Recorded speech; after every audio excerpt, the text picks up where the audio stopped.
Retornamos com o programa Tribuna Popular e hoje estamos falando de alimentos, né? Alimentos na fase de cobrança mesmo e na fase de execução, né?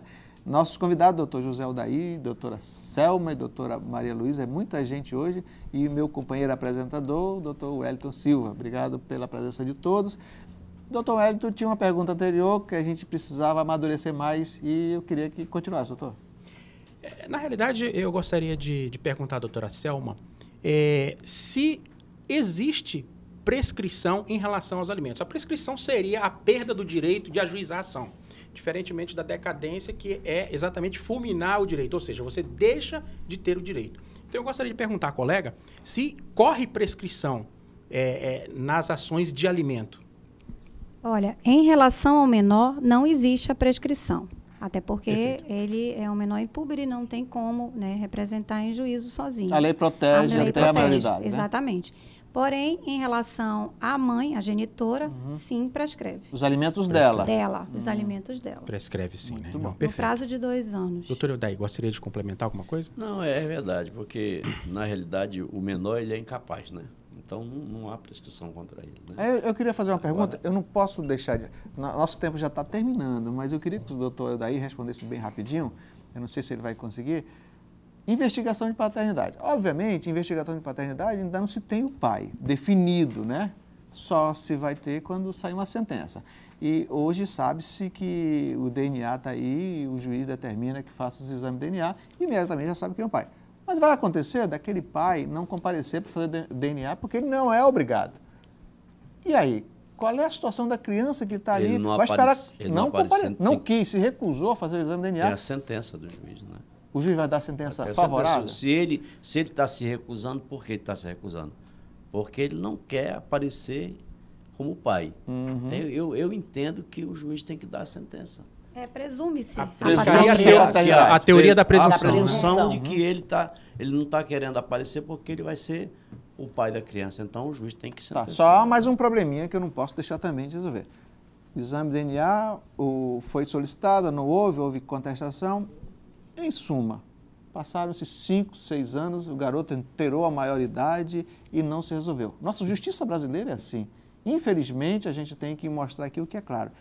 Investigação de paternidade pode ser rápida, pode ser em 1 mês, 2 meses, mas pode demorar 10 anos, 20 anos. Eu conheço casos que demorou quase 20 anos e só agora conseguiu se resolver. A criança vai viver sem esses alimentos. Com a peste, né? Que não tem pai. Né? Não tem pai e não tem alimentos, não tem condição.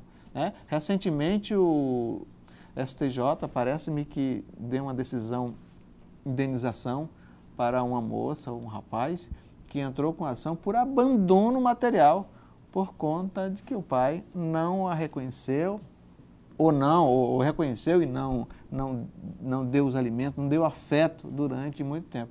Como é que vocês veem essa questão, essa decisão do STJ, já que a gente está aqui falando de alimentos? E aí, Wellington?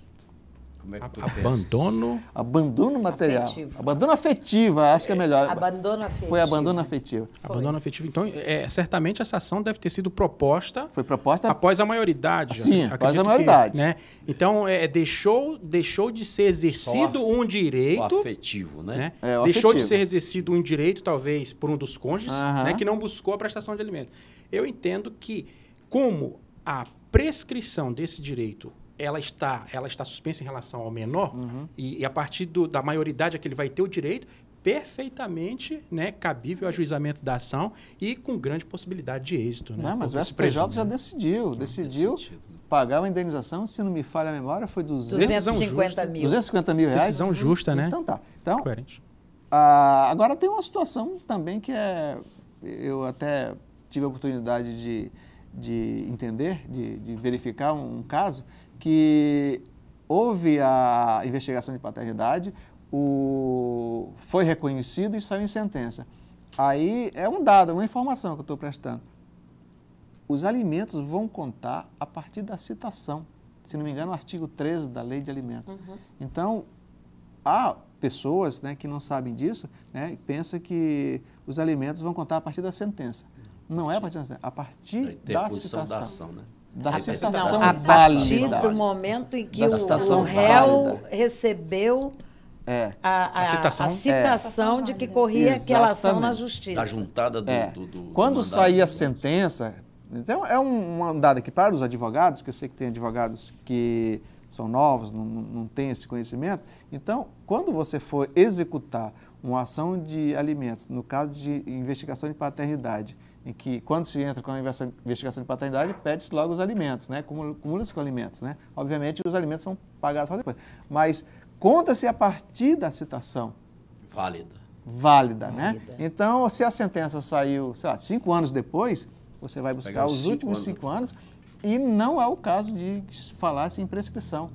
Claro que não, porque a ação interrompe tudo, né? Interrompe. Então, esta é a vantagem. Até com a notificação, né? Às vezes a notificação também interrompe. A notificação para interromper, né? Bom, existem vários mecanismos para se resolver essa situação. Complemente, doutor. Eu tenho, voltando um pouco em relação ao tema, que seria a execução de alimentos, eu tenho sido questionado muitas vezes em relação àqueles pais que prestam o pagamento da pensão alimentícia e, de uma hora para outra, perdem os seus empregos e, voluntariamente, isso já existindo um processo em curso, voluntariamente eles passam a pagar ali um valor menor do que o que foi fixado pelo juiz. Então, em tese, estaria ele descumprindo uma decisão judicial, mas está desempregado e está pagando aquilo que ele entende devido dentro das condições dele. Eu pergunto aos colegas o seguinte: esse pagamento voluntário, em tese, estaria sendo descumprida uma decisão. Isso pode ensejar o decreto de uma prisão por diferença de valores? Sim. Eu já vi gente preso por causa disso. Eu já tive. Sim, porque você não pode simplesmente desconsiderar a decisão judicial. O caminho é muito fácil. Você diz, estou desempregado, até por birra, né? Estou desempregado, não estou trabalhando. Ele tem que informar. Revisional. A forma de você sair desse emaranhado aí é a ação de revisão de alimentos. Então, muito importante essa notícia que o doutor Eudaí está falando aqui. Se você é empregado, perdeu e é alimentante, perdeu o seu emprego, o que você tem que fazer? Doutor Eudaí, dê o caminho para o alimentante. Entrar com ação de revisão de alimentos.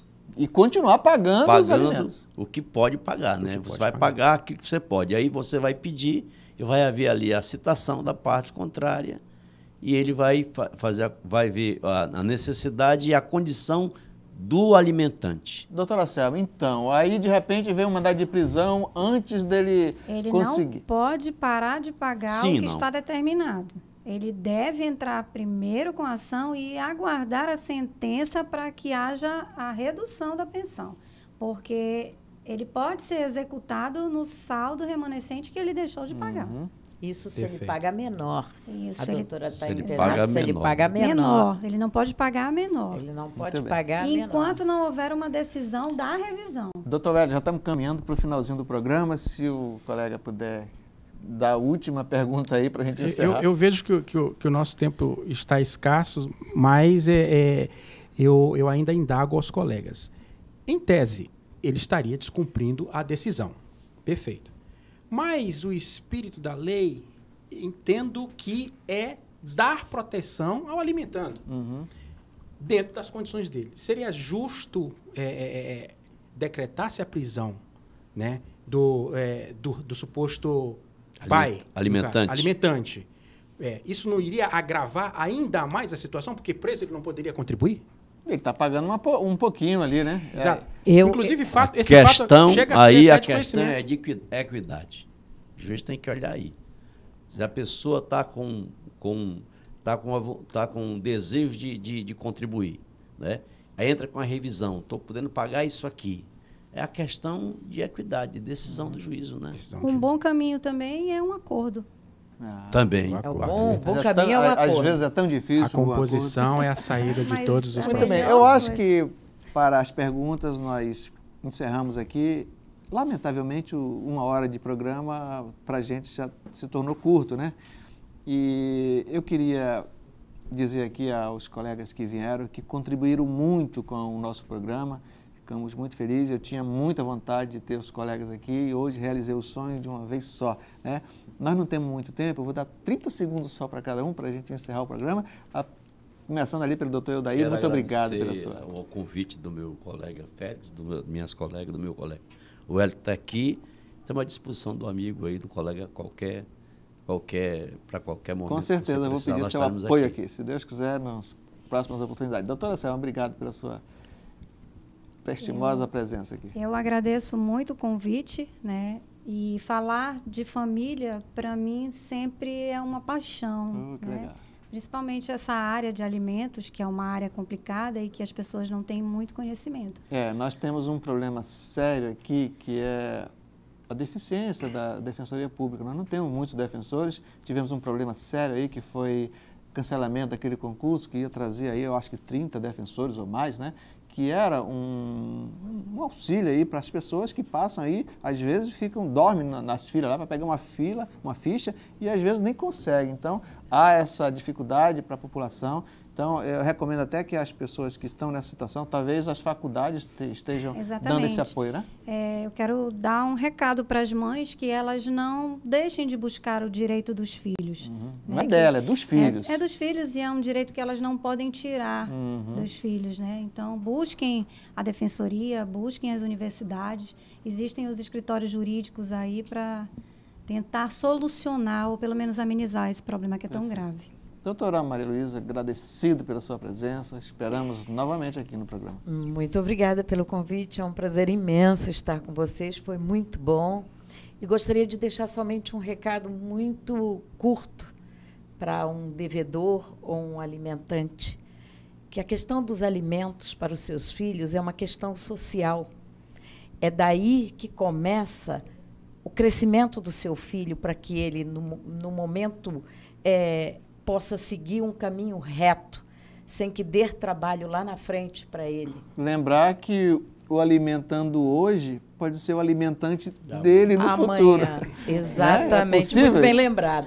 Muito bem lembrado, uma vez que esse pai poderá cobrar alimentos desse filho. Nada melhor do que investir nele, não é? Um dia ele vai voltar à fase de criança praticamente. Doutor Wellington, encerre o programa, por favor. Nós temos aí 1 minuto para encerrar só. Eu gostaria de agradecer aos nossos colegas, doutor Eudair, doutora Selma, doutora Maria Luísa, pela presença. Agradecer também a você, telespectador, que nos ouve, nos assiste. E especialmente ao doutor Félix, que confiou essa tarefa a mim. Eu gostaria de externar mais uma vez esse agradecimento e dizer que estaria aqui com todos os esforços no sentido de levar essa mensagem ao telespectador. Muito obrigado. Muito bem. Talvez você ainda me veja aqui em mais um programa, ou talvez no máximo 2. Mas quando você não me vir aqui, né, estaremos aqui com o doutor Wellington, que vai traçar as mesmas linhas que a gente traz aqui, com o único objetivo, levar a cidadania ao povo amazonense. E ao Brasil, ao mundo, porque o nosso programa hoje ele é transmitido pelo YouTube, pela internet, né? Nós temos um site, o site programatribunapopular.com.br. Se você não assistir esse programa completo hoje, você entra no YouTube ou no nosso site e você assiste na íntegra. Até a próxima oportunidade.